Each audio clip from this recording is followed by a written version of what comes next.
rupture de stock, constamment en manque de main-d'œuvre.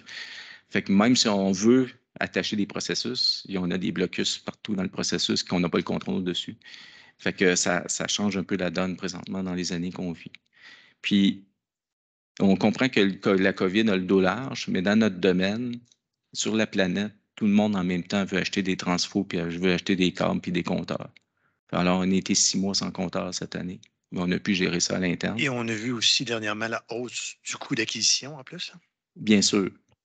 Par contre, on est dans un système où Hydro-Québec doit ajuster les tarifs en fonction des coûts. Alors, on va suivre des tarifs, malheureusement pour les citoyens, qui va faire aussi que nos tarifs vont devoir suivre, puis ils vont récupérer ces coûts-là. C'est pas comme la taxe municipale où l'enjeu est différent. On a un système un peu différent à ce niveau-là pour nos tarifs. Puis normalement, la hausse de tarifs couvre plus que notre croissance des coûts. C'est ce qui est en général. Fait qu'on en est venu à une vision. Alors, on veut, on veut avoir, on veut être mobilisant et une fierté pour les employés. On veut un pouvoir d'agir, une synergie avec la ville, ses services. On veut des acteurs économiques. On veut être un acteur économique encore plus important pour la ville. On veut être proactif en santé et sécurité. On a implanté aussi des méthodes de comportement, puis d'être très proactif. Puis d'être un modèle d'innovation et en gestion responsable d'énergie. Là, d'énergie électrique. On n'est pas un vendeur de gaz, on n'est pas un vendeur de bois, de granules de bois. Là. On est dans le domaine de l'électricité, des fils, du courant, du voltage. C'est notre paradigme. Fait que la mission, je ne la lirai pas, mais elle n'est pas nouvelle. Elle a juste été remise, elle a juste été, elle était là avant, elle n'a pas changé dans le plan stratégique. Mais c'était vraiment d'être fiable en énergie électrique, étant ouvert sur toutes les formes que ça pouvait se présenter, puis de soutenir l'innovation, puis le développement économique de la ville. Fait que 5 grandes orientations. La croissance des revenus est un focus, donc tout un paquet d'objectifs par rapport à ça. C'est des grands buts, en fait, stratégiques. Attirer le personnel, renforcer des relations avec nos parties prenantes, particulièrement Hydro-Québec, le Régie de l'énergie et le gouvernement, qui est le ministère de l'Énergie. Assurer l'adaptation technologique, puis poursuivre des efforts en efficacité opérationnelle. Je vous fais peut-être pas état de tous les projets qui avaient été lancés mais on les a suivis. Il y en a qui sont plus, on en a fait beaucoup, mais rapidement, croissance des revenus. La crypto a été 2 ans et demi à la Régie de l'énergie en 5 audiences. Ça a été, et je pourrais vous montrer la quantité de documents qui a été générée avec les avocats. C'est un fardeau, là, mais on a cueilli les fruits de ça. Fait que c'était une emphase importante. Puis, on est vraiment là dans une croissance intéressante. Attirer le personnel, un des enjeux qu'on a souvent dans la mécanique de remplacement de personnel, quand quelqu'un obtient un poste, ben, ça prend quelqu'un de temporaire pour le remplacer. On va sur le marché, on affiche temporaire. Il n'y a pas personne qui s'intéresse à un poste temporaire, alors qu'il va devenir permanent quand l'autre va avoir obtenu son poste. Donc, ce qu'on a réussi, on a une lettre d'entente au niveau des ressources humaines pour qu'on affiche des postes permanents, le temps de couvrir le recrutement. Puis, on essaie d'éviter d'afficher des postes temporaires. Ça existe, mais c'est pas une façon d'aller recruter puis avoir de la main-d'œuvre. Alors qu'on peut être assez attrayant, je pense, Hydro-Sherbrooke. Il y a une belle équipe pour venir travailler, mais afficher un poste temporaire, ça attire pas des gens. Alors que si on affiche un poste permanent, on peut choisir vraiment un beau bassin. Ça, ça a été un élément stratégique dans notre plan. Renforcer les relations, bien, je vous l'ai dit tantôt, on est dans un état de lieu vraiment différent. On a vraiment des paradigmes nouveaux en termes de relationnel. D'ailleurs, notre présidente de la REC, qui est Mme Baudin, a été contactée pour toute la refonte des lois qu'ils veulent faire au niveau du ministère pour ce qui doit être. Ils consultent présentement les parties prenantes. On ne voyait pas ça anciennement. C'était très à huis clos. L'assurance technologique, on est très moderne au niveau du système opérationnel du centre de conduite de réseau. D'ailleurs, quand on a remis ça en fonction, mis le nouveau système il y a 5 ans en fonction, Hydro-Québec sont allés en appel d'offres, sont venus visiter nos installations, puis ils ont choisi le même système que nous avons. Donc, la compagnie qui est américaine a ouvert un bureau à Montréal de 40 employés pour soutenir Hydro-Québec dans ce développement-là. Donc, on est choyé d'avoir un système informatique qui est un système opérationnel. C'est plus un OT qu'un IT. Là. C'est vraiment un système opérationnel qui est déterminant pour nous, mais il va bien vieillir dans le contexte d'une organisation au Québec, comme Hydro-Québec, va mettre des sous pour que ce système-là progresse. On est choyé. Maintenant, ben, où on est vraiment en retard, c'est notre système de facturation intégré, où on a un enjeu peut-être d'avoir des ressources puis un financement pour ça. Mais on essaie de trouver des subventions. Malheureusement, là, il y a un fonds qui est arrêté, là, qui aurait pu nous subventionner, mais on essaie de cogner ailleurs aussi pour ça. Puis on veut se lancer dès le début de l'année prochaine avec une équipe pour aller en appel d'offres à la fin de l'année prochaine. Ça, c'est notre intention, là, où ce qu'on est présentement. Puis pour suite opérationnelle, ben, il y a plusieurs petits projets qui ont été avancés, amenés, qui amènent en fait dans notre suivi d'alléger. Vous savez, on constamment à vouloir faire des nouvelles affaires. Ça demande du personnel de plus. Mais si on fait des automatismes qui nous permettent d'éviter d'avoir du personnel de plus, bien souvent, on peut maintenir le même taux de personnel. Puis en fait, depuis 2001, le personnel à Hydro-Sherbrooke a cru d'à peu près trois employés. Là. La masse salariale a augmenté parce que les salaires augmentent, mais la quantité de personnes n'a pratiquement pas augmenté par des automates. Fait qu'il y a eu un focus de s'aider à s'avantager sur ça. Mais là, avec la croissance très forte qu'il y a, on a quand même ajouté 3 postes l'an passé, puis on veut convertir quand même peut-être 2 postes cette année ou 3, là. Mais sinon, il n'y a pas une. Ça nous permet vraiment d'éviter d'avoir une trop grande augmentation de postes. Ben, on parle d'employés permanents parce qu'il y a toujours des temporaires qui remplacent des permanents qui sont absents. Là. C'est 154 ou 5. Ouais.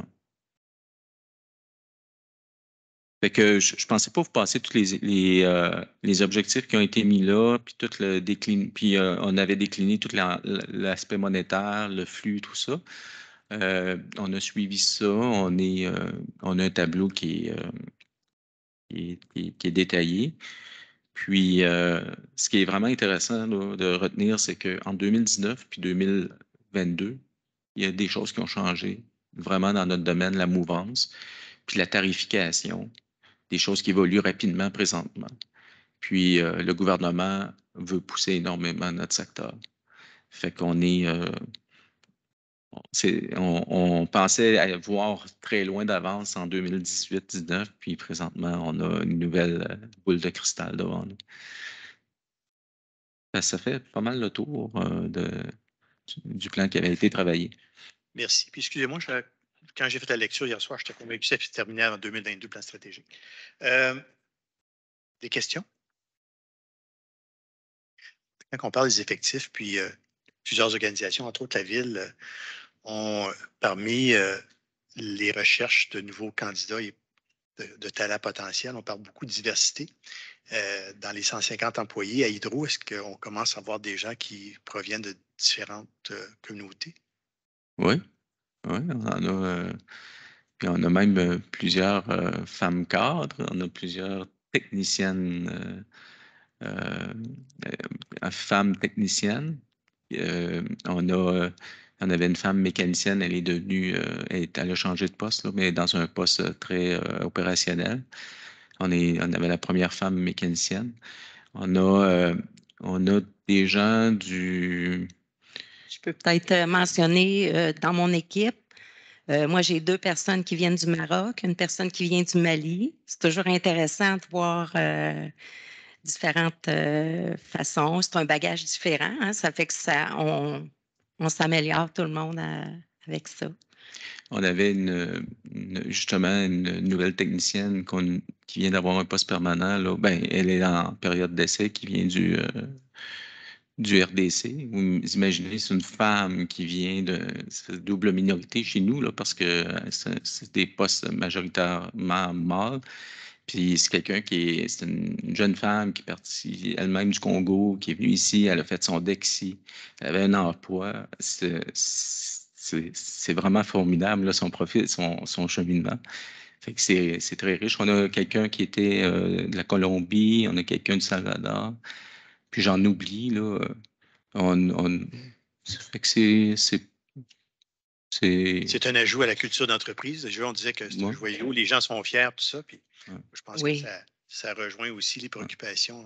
Puis on a des femmes cadres qui sont dans des postes techniques, là, des chefs de section, là, deux, entre autres, là, qui sont totalement dans les métiers davantage masculins, là. Puis fait que, Oui, M. Jacques. Merci beaucoup. Ben moi, encore une fois, je suis impressionné par votre plan stratégique.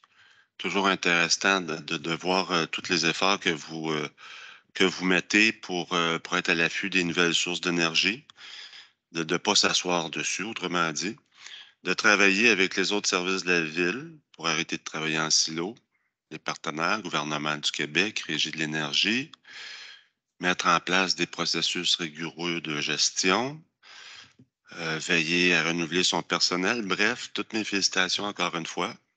Ça va bien aujourd'hui, hein? on va le prendre. Vous êtes un exemple et vous êtes assurément un véritable moteur économique pour Sherbrooke. Ça, c'est indéniable.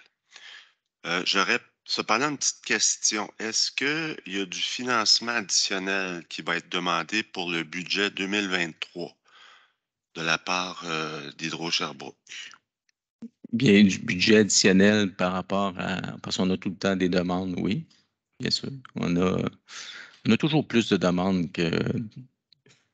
Ben, Que de budget octroyé. Ouais, ben, c'est c'est ça. comme ça qu'on négocie d'habitude. Pardon? C'est comme ça qu'on négocie d'habitude.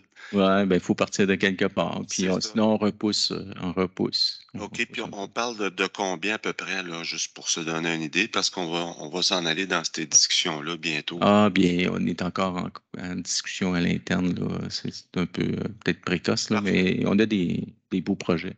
Parfait. Merci beaucoup. Puis j'aimerais peut-être vous mettre aussi vous informer quand on parle de développement économique. Depuis peut-être 2015, on a ouvert vraiment une grande ouverture avec Sherbrooke Innopol, l'université, les entreprises de être un laboratoire. S'ils veulent développer un truc, on a présentement un cheminement avec une compagnie française qu'on serait le premier projet en quantique pour de la simulation de délestage.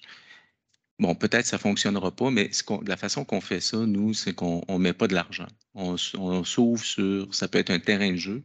Puis Hydro-Sherbrooke a quand même une certaine valeur en termes de terrain de jeu parce que c'est pas trop gros, puis c'est assez accessible à l'interne pour pouvoir faire des choses. On avait un avec Sigma Energy Storage. C'est une entente qui avait passé au conseil municipal, qui était en emmagasinement. Puis grâce à ça, ils ont eu une grosse subvention pour faire un prototype. On en a avec une compagnie de Montréal qui fait des essais d'instruments spécialisés sur des transformateurs. Fait qu'en ouvrant comme ça permet de venir faire un terrain de jeu pour des entreprises locales, mais on s'ouvre même à l'international. On a eu un pilote avec une compagnie française qui ouvrait son marché en Amérique du Nord, puis elle s'est dit, ben, ça serait une belle place pour faire le pilote parce que ça nous.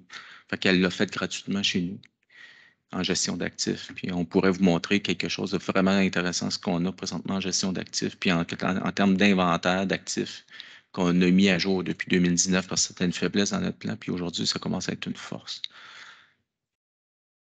Merci. Pour conclure, parce qu'on est un petit peu pressé en temps, Mme Tarte-Lavoie. Oui, ben, ce que vous venez d'apporter, là, c'est une des interrogations un peu que ça m'amène à mon interrogation.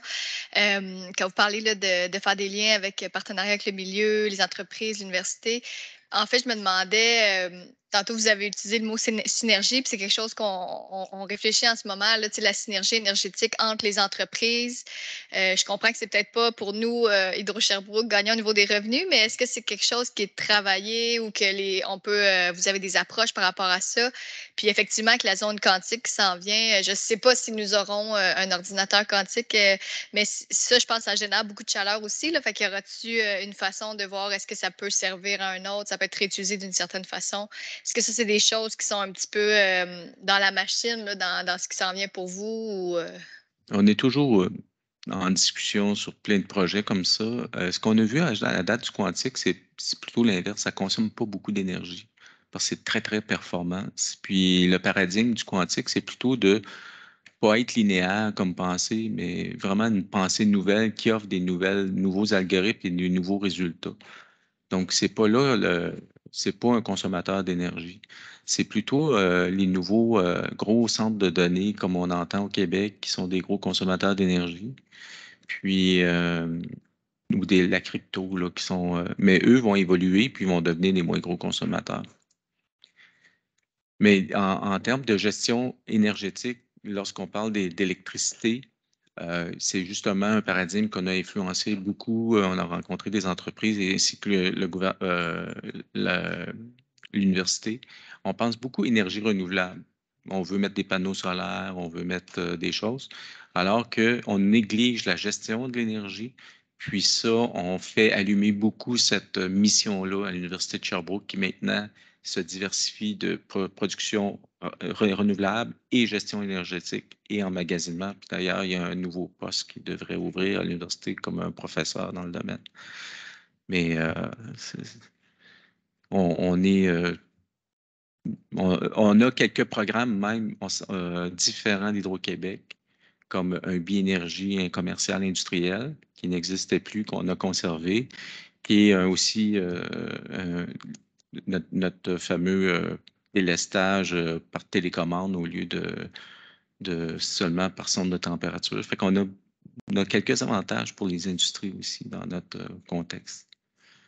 J'ajouterais peut-être qu'on est dans un domaine extrêmement réglementé principalement par la Régie de l'énergie. On a d'autres lois aussi qui nous touchent. Fait on doit toujours respecter ce cadre-là aussi, là. Il y a un monopole, puis c'est sûr de le garder. Donc, merci beaucoup encore de la présentation. Excusez-nous de vous brusquer parce qu'on est un petit peu serré en temps. Bien, merci encore, M. Laprise. Madame Leclerc, excusez-moi. Et on va sûrement se revoir en début d'année 2023 là, pour parler des orientations, tout ça. Merci encore, puis bonne fin de journée. On va prendre ces 2 minutes, juste donner une chance aux gens de s'installer.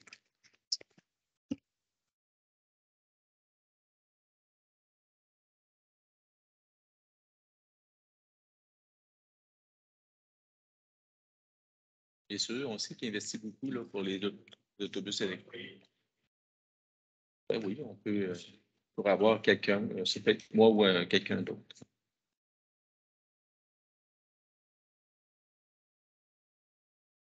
Ça fait plaisir. Oui? Je suis Prisca Gilbert. On s'est Ah! parlé à quelques reprises, mais on ne s'était jamais vu. Ben oui. Bonjour. Ça va bien? Oui, ça va bien. On s'était déjà rencontrés. Oui, nous, on s'est déjà vu quelques fois. Ben oui. Mais quand j'ai vu l'heure du show, j'ai dit bon, je vais mettre un visage sur Mme Leclerc. Oui, bon. Merci pour la présentation. Oui, merci. On est allé au début. On était un petit peu. On ne savait pas trop comment partir le fichier. Quand c'est un baptême en commission.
Problème?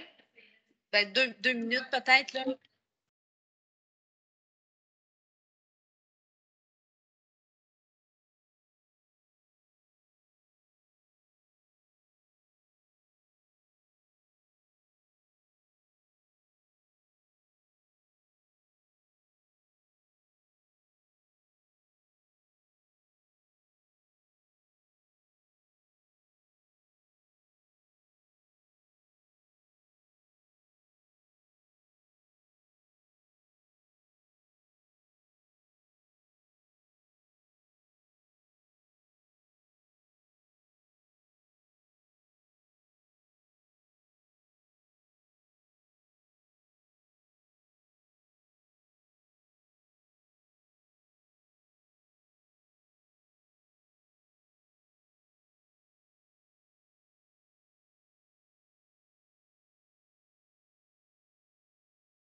Est-ce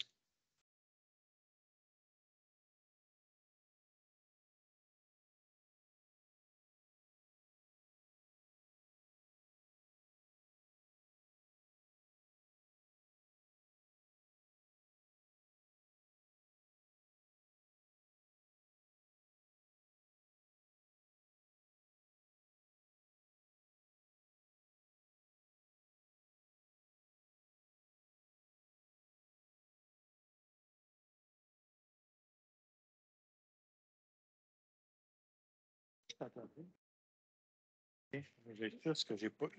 Il me manquait de bas. Pas que non. Demandez à Catherine qu'elle introduit ce sujet. Présentez juste. Donc, sommes-nous prêts?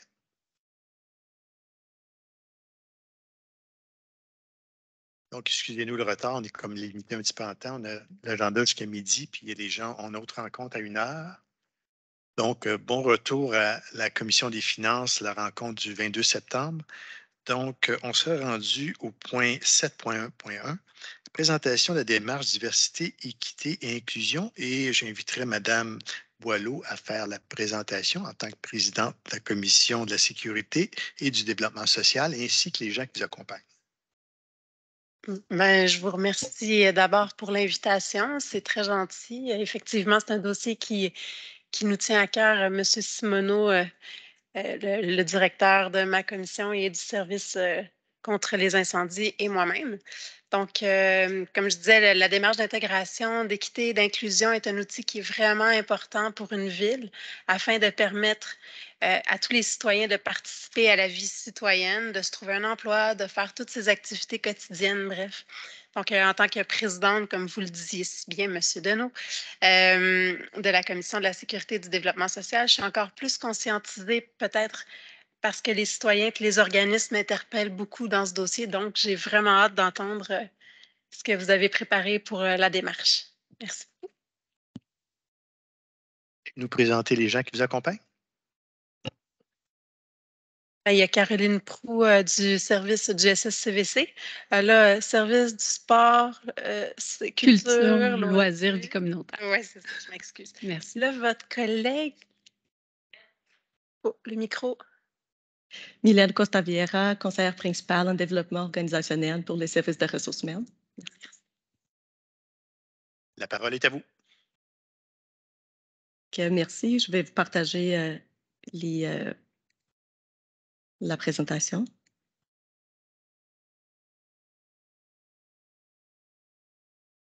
Est-ce que vous la voyez bien? Je ne sais pas comment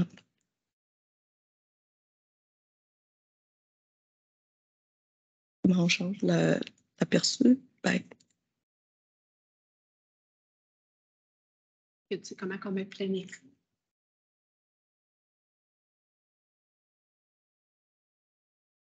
Masquer le mot présent.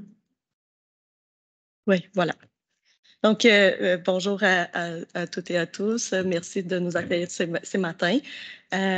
Donc, je suis accompagnée de Caroline Proux et il y a aussi la présence de ma directrice Nathalie Carignan qui est là pour nous accompagner dans cette présentation. Donc, aujourd'hui, on vous parle de la démarche diversité, équité, inclusion qui, c'est surtout et spécifiquement pour les volets organisationnels. Donc, au niveau de la présentation, on va vous parler un peu du contexte de la démarche, la vision intégrée de la DEI qui fait aussi l'arrimage entre la ville comme employeur, mais aussi la ville comme milieu de vie. Et on va vous parler rapidement aussi du suivi du programme d'accès à l'égalité en emploi. On va vous présenter quelques actions réalisées en cours et à venir, du volet organisationnel, les enjeux, les opportunités, les soutiens à la démarche DEI et les prochaines étapes. Donc, avant de passer la parole à ma collègue, j'aimerais peut-être juste revenir sur les concepts, la définition de diversité, équité, inclusion, pour qu'on soit tous on parte tous avec la même compréhension de ces trois mots. Donc, la diversité, ça nous ramène vraiment à une conscience qu'on on a des besoins et des identités différentes les uns et les autres. Donc, soit en termes de ethnie ou la culture, les sexes, les genres, les besoins et les mutations au niveau des personnes handicapées. Donc, on a vraiment, la diversité, c'est vraiment au sens large. Et après, l'équité, ça nous amène en sens vraiment de justice, donc la notion de justice qui va au-delà de l'égalité, mais vraiment va se concentrer aussi à trouver des mécanismes pour contrer les effets de discrimination. Et l'inclusion, ça rapporte vraiment à la création d'un environnement qui est inclusif, c'est-à-dire où les personnes peuvent participer, qu'elles aient accès, puis quels que soient leurs besoins ou leur identité. Donc, un environnement où on s'assure que chacun va se sentir considéré et accueilli comme la personne elle est. Alors, pour mettre un peu en contexte la démarche qui est déjà en cours à la Ville, c'est vraiment une volonté partagée au sein des services municipaux de mettre la vision DEI en œuvre. C'est interservice, c'est vraiment rassembleur comme démarche.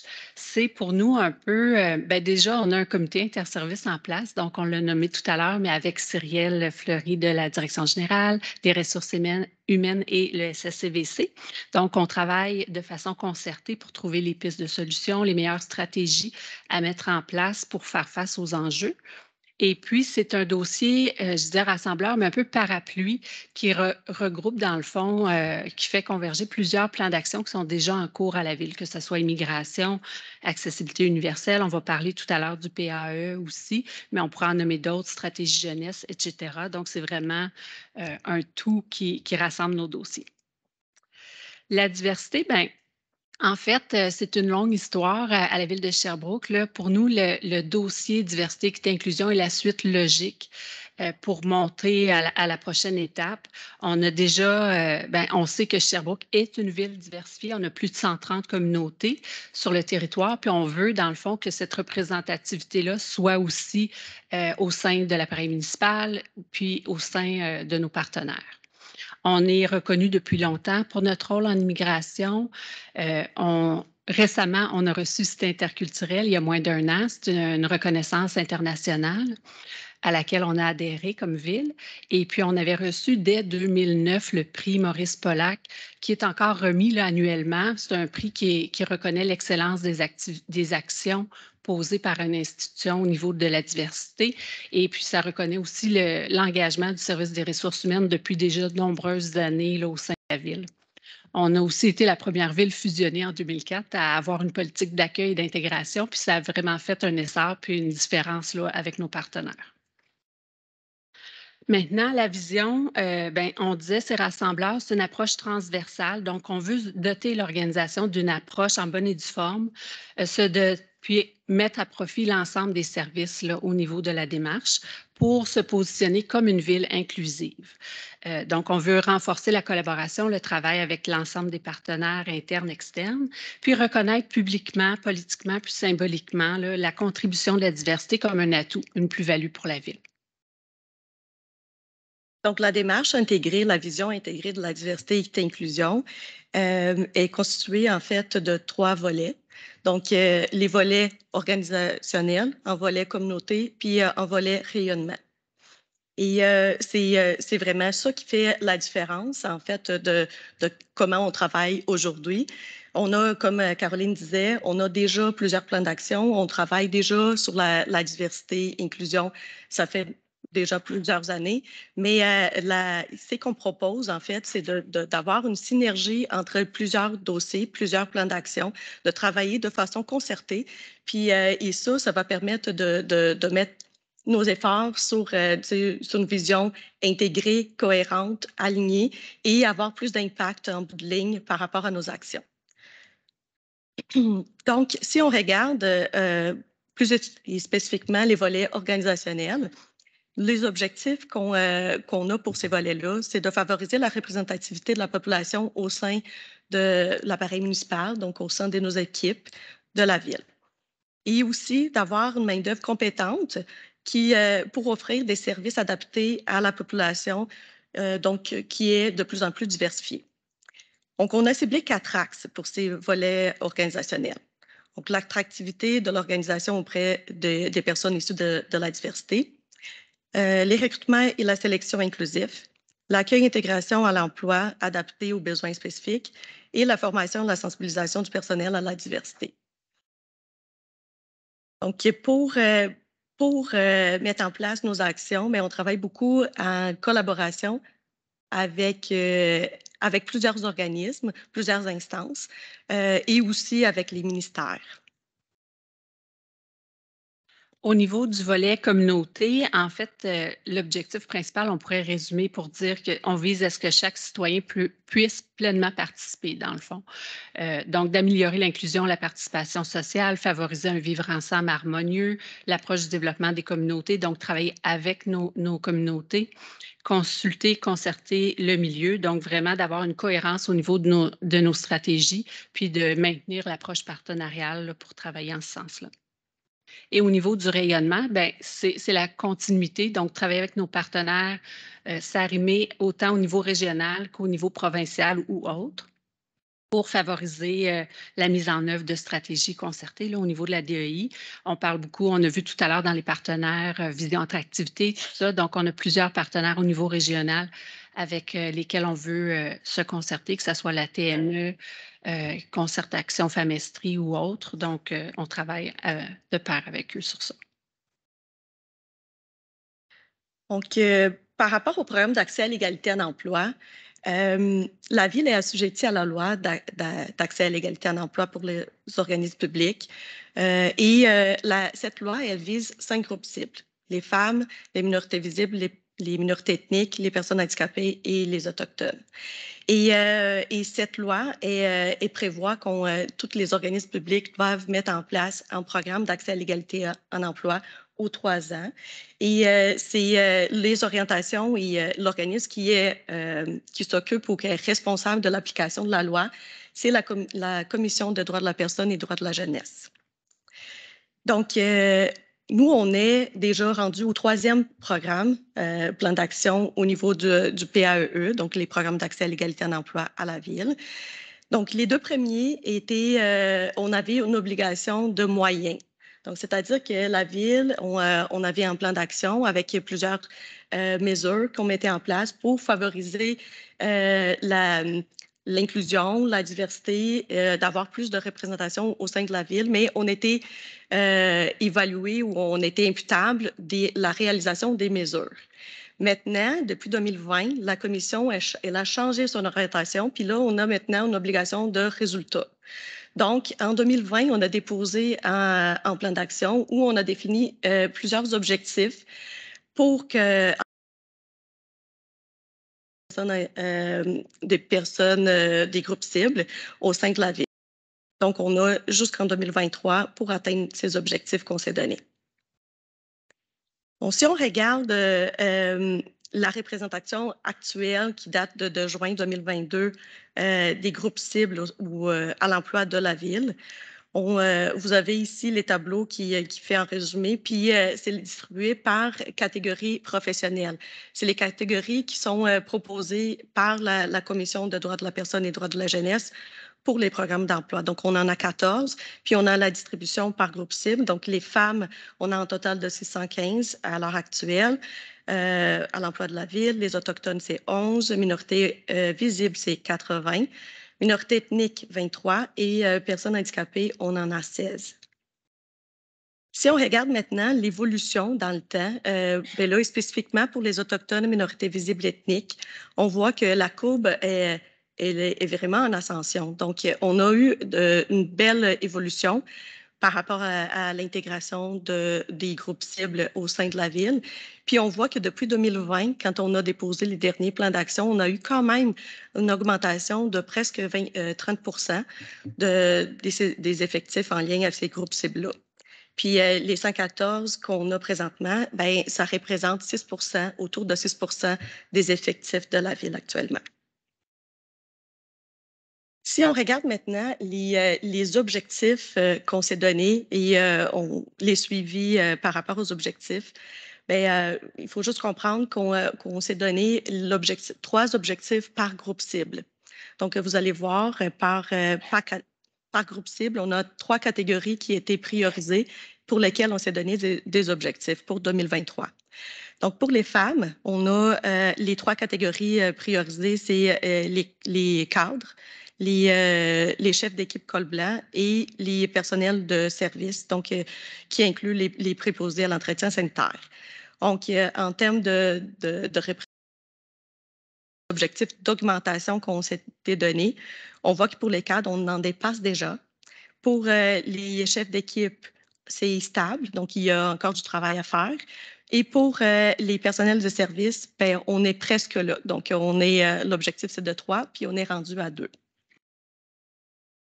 Au niveau des Autochtones, on avait l'objectif d'augmentation de 1 pour les 3 catégories affichées.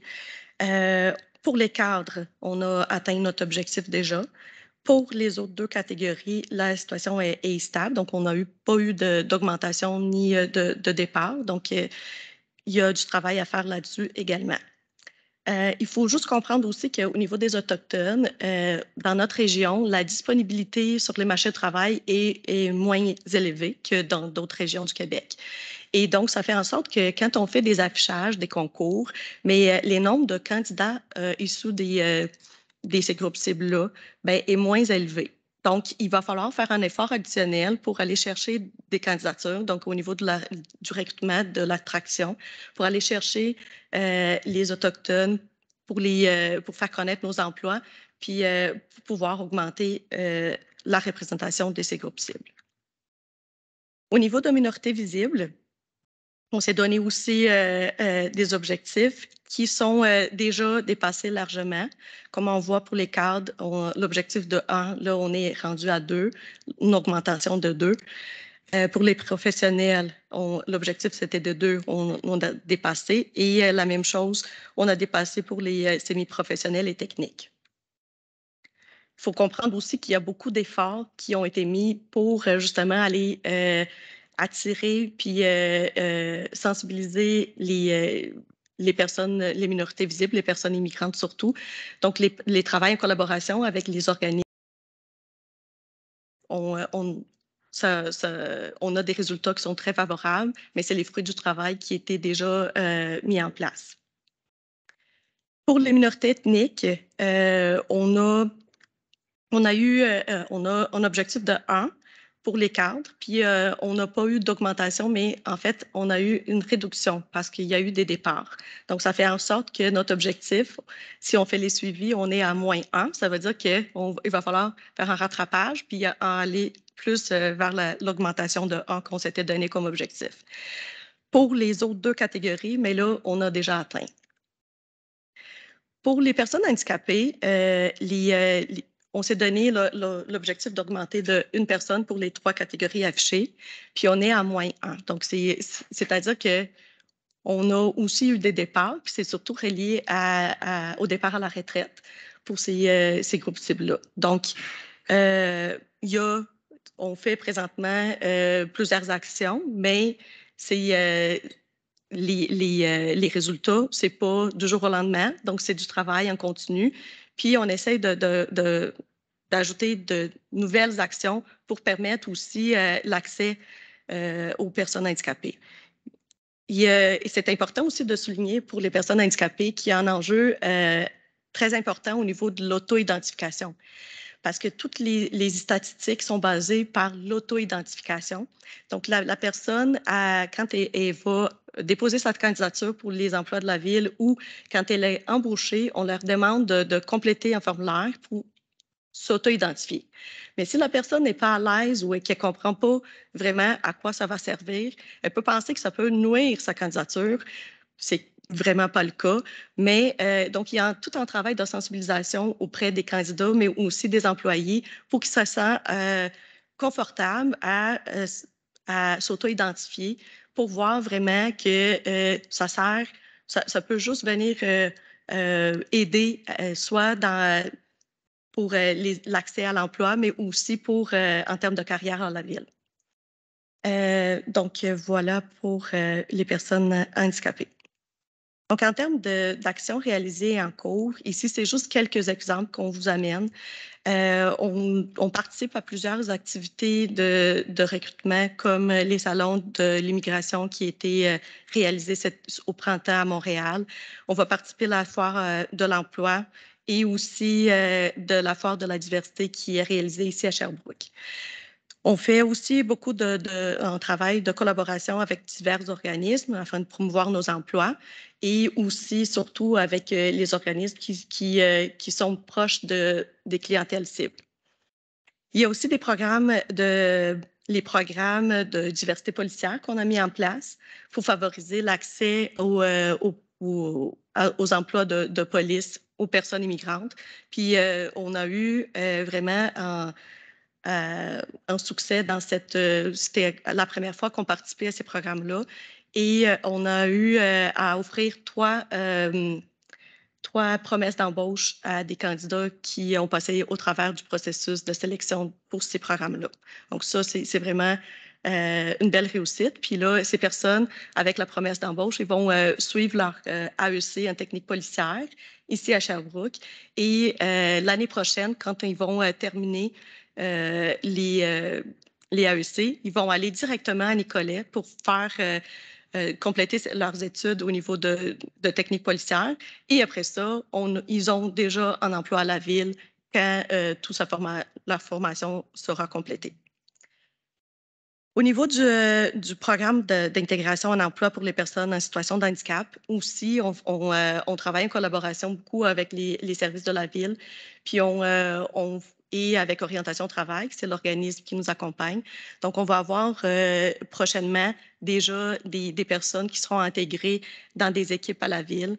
Et ça, c'est vraiment des situations très intéressantes parce qu'à la fois, on donne accès aux personnes de travailler pour la ville, mais aussi, on va sensibiliser les équipes et on va aussi donner tout l'accompagnement pour que ça soit des cas de réussite. Et comme ça, on pourra aussi élargir ça pour d'autres équipes pour les prochaines années. Les recrutements internationaux pour les mécaniciens, donc on travaille encore avec les services de la ville à trouver et à élargir notre bassin de candidature. Et l'accueil des stagiaires, des groupes cibles aussi, donc en partenariat beaucoup avec les institutions scolaires, excuse-moi, par rapport à ça. Et les parrainages professionnels, bien entendu, c'est un programme qu'on avait déjà commencé, puis qui est en cours. Donc, on va prochainement aussi avoir des personnes intégrées là-dessus. Pour les actions à venir, donc au niveau de l'attractivité, on prévoit revoir les sites web de la ville, surtout la section emploi. On aimerait aussi réaliser de nouvelles activités de promotion de nos emplois à la ville. Pour le recrutement et sélection, mais il y a aussi encore beaucoup d'actions à venir qu'on aimerait réaliser. Pour l'accueil et intégration, bien, on aimerait rajouter les volets diversité, équité, inclusion dans les parcours d'intégration en emploi et aussi adapter pour les besoins spécifiques des groupes cibles. Aussi, au niveau de la formation et sensibilisation, bien, toute la question des campagnes de sensibilisation à l'interne et par rapport à l'inclusion, à la diversité, mais aussi créer un programme de formation spécifique pour les cadres, mais aussi pour les employés qui travaillent directement avec la clientèle. Donc, pour qu'ils soient aussi sensibilisés et outillés à faire face à la clientèle qui est de plus en plus diversifiée. Je pense que c'est... puis aussi la campagne de sensibilisation par rapport à l'auto-identification. Donc, c'est des choses sur lesquelles on aimerait travailler les prochaines années. Alors, pour réussir à aller plus loin puis en faire plus, ben, notre comité interservice, dans le fond, on est à l'affût puis on recherche toutes les opportunités possibles, soit de soutien financier pour le déploiement de notre plan d'action. On avait déposé juste avant l'été une demande de subvention au secrétariat à la condition féminine, donc une demande quand même substantielle là, de 300 000 sur 3 ans, notamment pour avoir une ressource en place pour nous aider à déployer le plan d'action. Donc, on est en attente là, de cette demande-là, qui viendra certainement cet automne, la réponse à suivre pour le... et puis, on est aussi en démarchage avec nos collègues des ministères qui ont des bureaux régionaux. Donc, on est invité à la rencontre du mois de novembre de la conférence régionale la conférence administrative régionale, la CAR. Donc, on va aller présenter le dossier puis voir s'il y a des opportunités d'arrimage avec d'autres ministères, par exemple. Donc, on regarde un peu les possibilités et dans l'exercice budgétaire actuel, on a aussi déposé une demande additionnelle. Donc, évidemment, si on a la subvention, on va réajuster le tout, mais pour avoir l'opportunité d'avoir une personne en poste qui pilote, qui facilite les suivis, si on veut vraiment aller plus loin. Et puis, tu peux passer. Si l'enjeu, en fait, c'est un peu...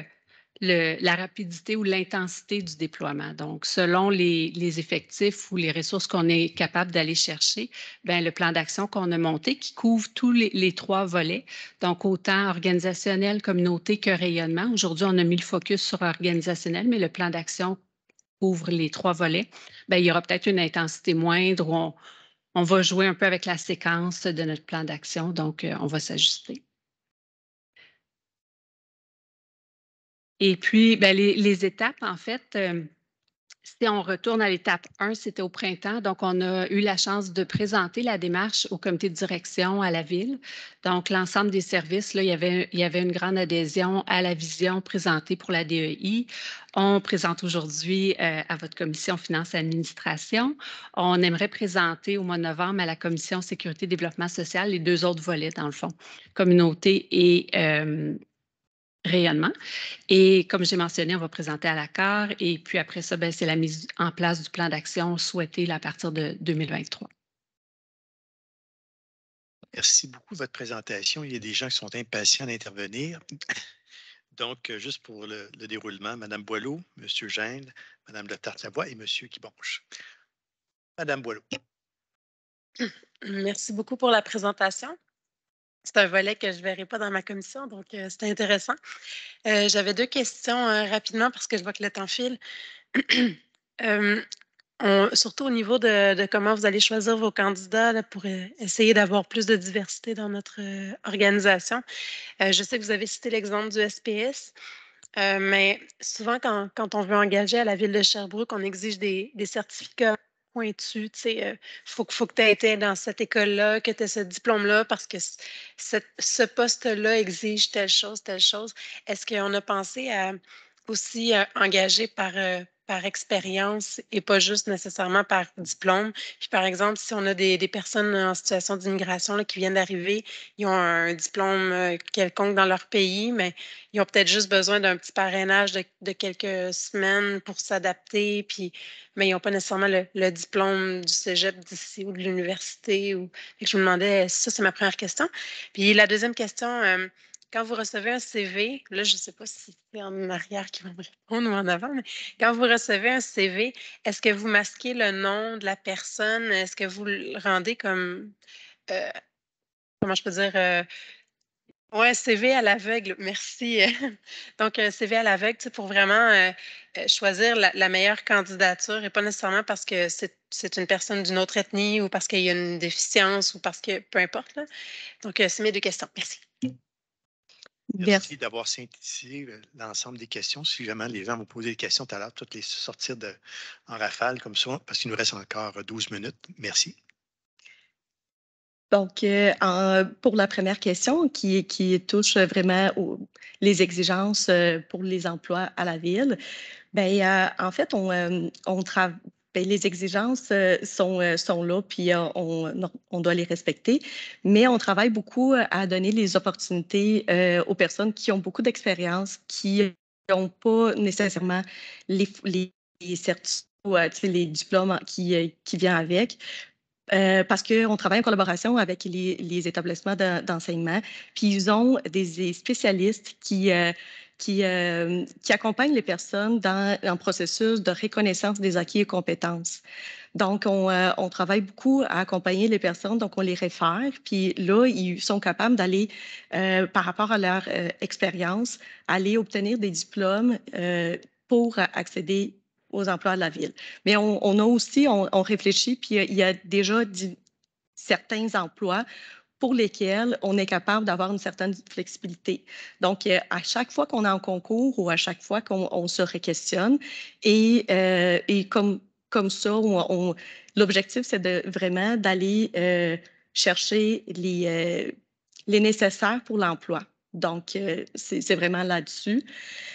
Donc, par rapport, je ne sais pas si ça répond à votre question. Mais je sais que la reconnaissance des acquis dans les établissements scolaires, c'est quand même assez difficile. Là. Par exemple, si tu as commencé un cours dans un autre cégep, parfois, c'est pas reconnu dans le cégep où tu arrives. Fait que même entre institutions québécoises, c'est difficile. Fait que je l'imagine pas pour une personne qui arrive d'un autre pays. Là.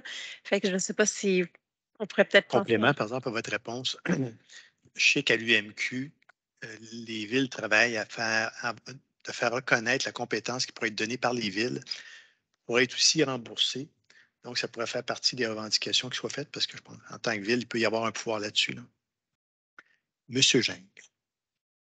Ah, excusez-moi. Oui, pour la deuxième question de Mme Boileau, en fait, c'était concernant les CV. Puis, tu sais, en fait, nous, on sensibilise les cadres puis tous les membres des comités de sélection à la diversité puis aux obligations légales aussi de la ville, bien, surtout sur les enjeux de diversité, équité, inclusion.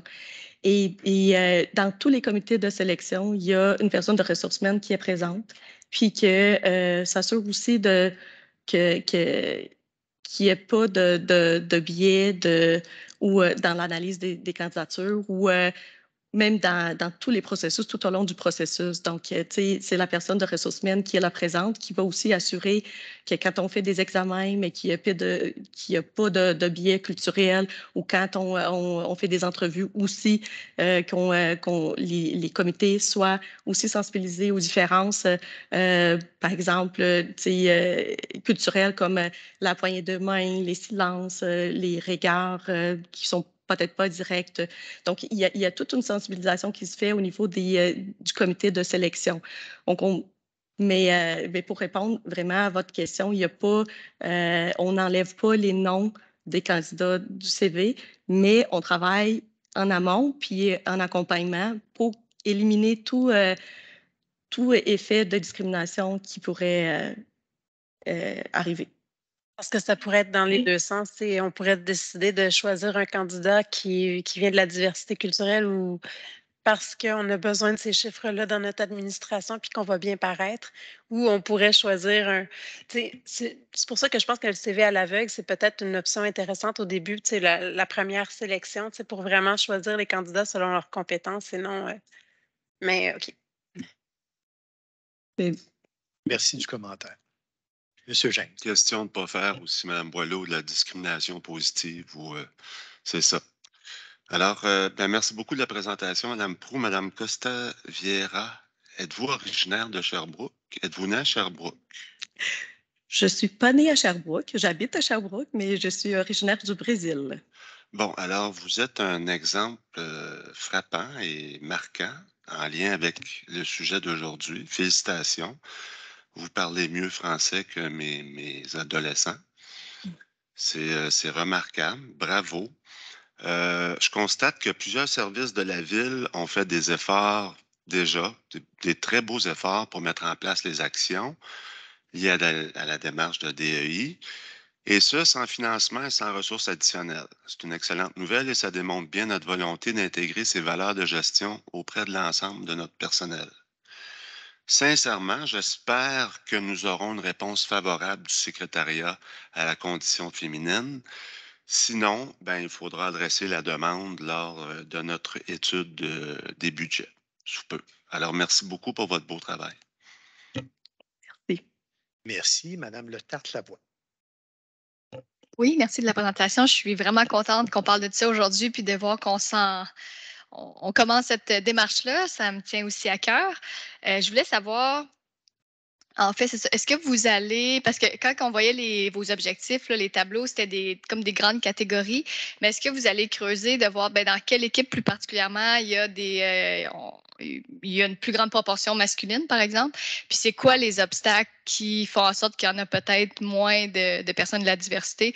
Je donne des exemples plus au niveau féminin, là, mais c'est comme à un moment donné, on entendait, sur les chantiers de construction, il n'y avait pas de toilettes chimiques. Bon, ça, c'est comme facile à régler, une façon.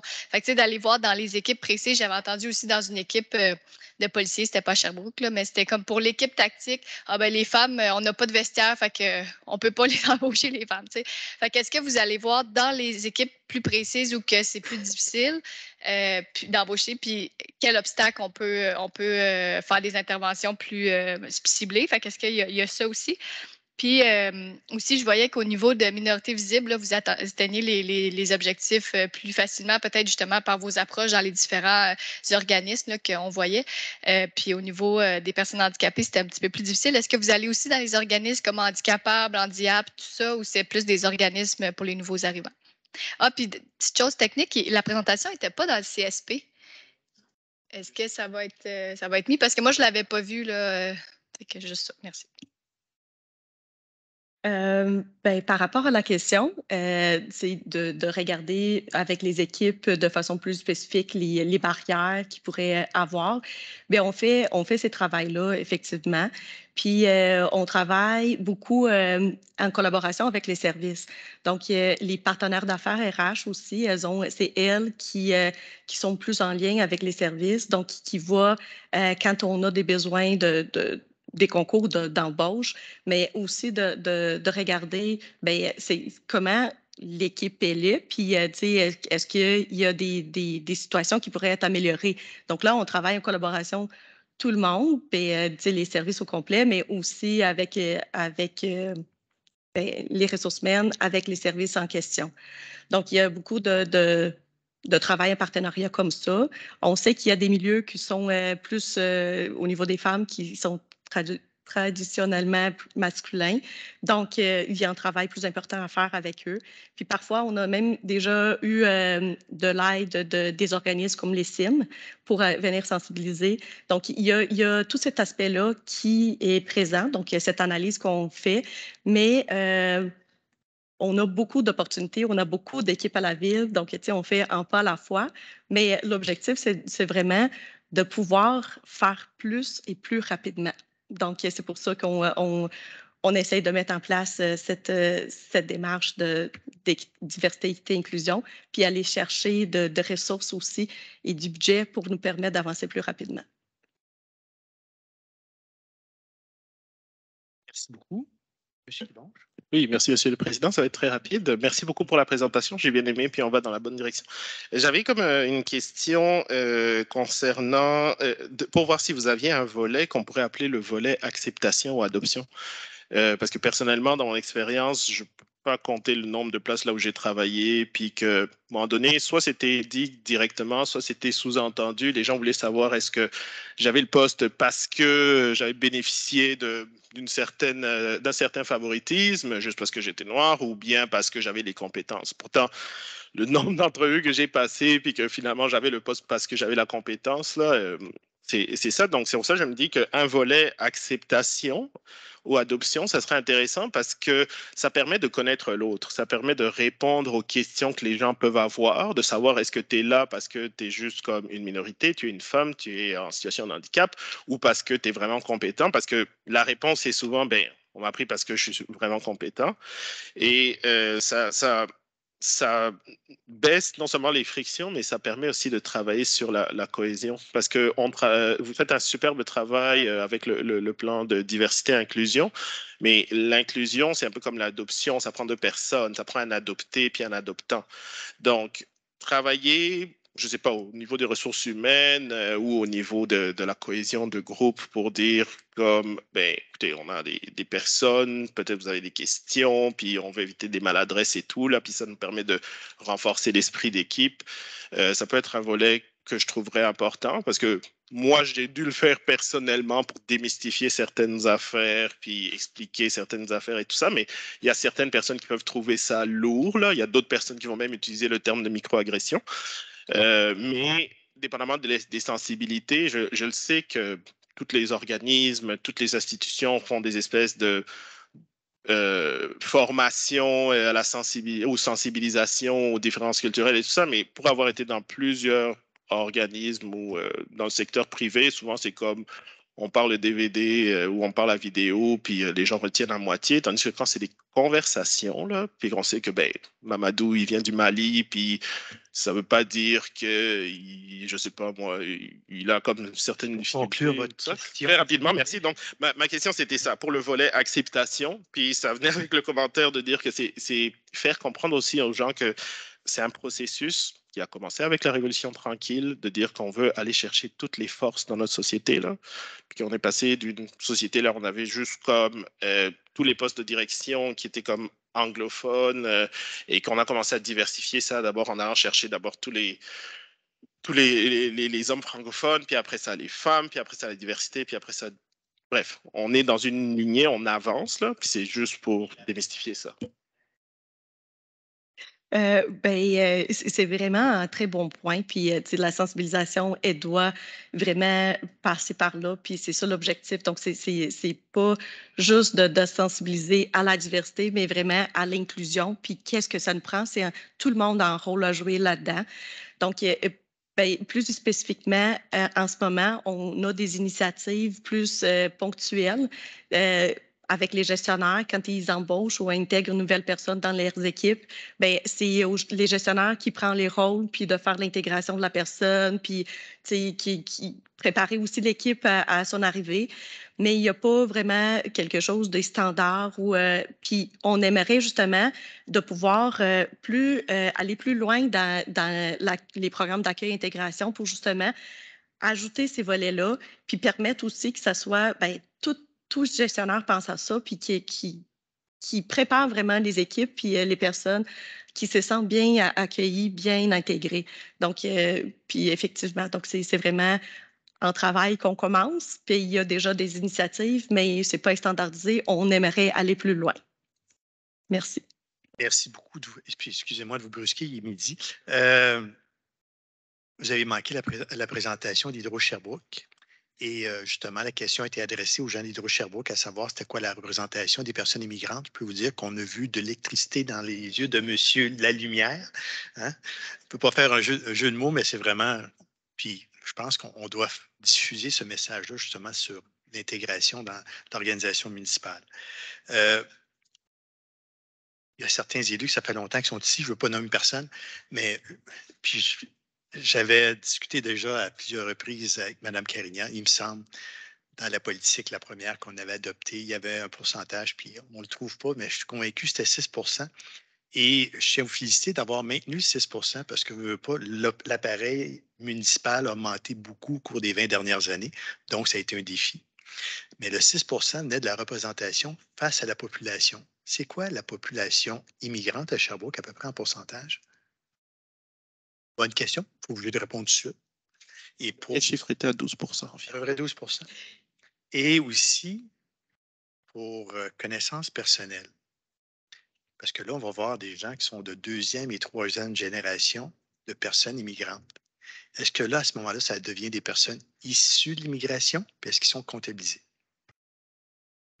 Pour les premiers points, que c'est par rapport aux statistiques, bien, monsieur, c'est ça, il a mentionné 12 autour d'eux. Ben, moi, je n'ai pas les données précises. Je peux vous revenir avec ça.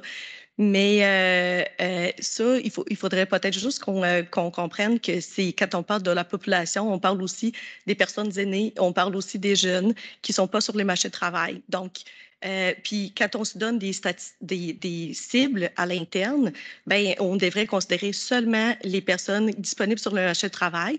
Puis les statistiques qu'on utilise, c'est les statistiques qui nous sont fournies par la Commission de droits de la personne et droits de la jeunesse. Puis ils nous donnent ça très détaillé par emploi. Donc, on a, pour chacun des emplois, on a une disponibilité sur le marché de travail pour chacun des groupes cibles. Et ça, c'est en fonction, c'est vraiment par emploi parce qu'ils considèrent aussi les niveaux de scolarité, l'exigence en termes de scolarité, puis l'exigence en termes d'expérience de travail. Donc, c'est très détaillé, puis c'est très... puis là, après ça, c'est sûr qu'on vous présente ça plus sommairement par des catégories, mais on fonctionne vraiment avec des statistiques qui nous sont fournies par la commission de façon très détaillée. Mais oui, puis... Mais ils ne considèrent pas juste les statistiques de Sherbrooke, ils considèrent de la province du Québec. Oui. Bien, étant donné que c'est toujours via l'auto-identification, donc ça dépend vraiment de la personne. Puis si elle se considère issue de l'immigration encore, même si c'est deuxième ou troisième génération, bien c'est la personne qui décide si elle s'identifie ou non comme appartenant à des groupes cibles. Mais la Commission de droits de la personne et droits de la jeunesse considère que la deuxième et troisième génération pourrait aussi s'auto-identifier, qui serait... ça serait bien qu'ils s'auto-identifient. Puis c'est sûr que si on parle de minorité visible, deuxième génération, il y a encore du visible peut-être qui est présent, mais là, ça se perd un peu. Mais quand on parle aussi de langue, donc de minorité ethnique, bien, si la langue maternelle à la maison est encore la langue d'origine, du pays d'origine, mais il n'y a pas pourquoi que la personne ne pourrait pas s'auto-identifier. Merci. Et pour conclure, ceux qui se posaient la question pourquoi vous faisiez une présentation ici, c'est la Commission de la finance et de l'administration et parmi les enjeux qu'on a identifiés, c'est justement la recherche de main-d'œuvre puis d'intégration de personnes immigrantes dans cette recherche-là. Donc là-dessus, merci beaucoup. La prochaine séance de la commission, c'est le 26 octobre prochain. Bonne fin de journée. Merci. Merci.